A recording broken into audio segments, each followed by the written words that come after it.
ખબર નથી કે આ ભગવાનને આ ખેડૂત સાથે શું દુશ્મની છે। જ્યારે પણ ખેડૂતનો પાક પાકે છે, ખેડૂતને ખુશી હોય છે કે મારો પાક પાકી ગયો છે, હું કાપી લઈશ અને હવે બજારમાં લઈ જઈ વેચીશ તો મારે થોડી આવક થશે।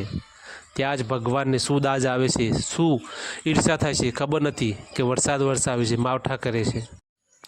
જુઓ છો ને, એક ખેડૂત કુદરત સામે કેવો લડી રહ્યો છે। એક દીકરીની વેદના તો પણ તમને સંભળાઈ રહી છે। શું કુદરત તને દયા નથી આવતી? કુદરત, તું કેમ આટલો ખેડૂત પ્રત્યે નિર્દય બન્યો છે? ખબર નથી પડતી યાર। આ દુનિયા સામે તો અમે લડી લઈશું, પણ તાળી સામે લડવાની તાકાત અમારી જોડે નથી। થોડી તો દયા કર અમારા ઉપર। બજારમાં જાય એટલે વેપારીઓ લૂંટે છે, ખેતરમાં પાક ઊભો હોય તો પશુ પક્ષીને જાનવરો લૂંટે છે, અને એમાં પણ જો બાકી રહેતું હોય તો કુદરત તું પણ અમને લૂંટે છે। તો યાર થોડું તો પણ અમારા ઉપર દયા કર। આ દુનિયા ખેડૂતોને અન્નદાતા કહે છે।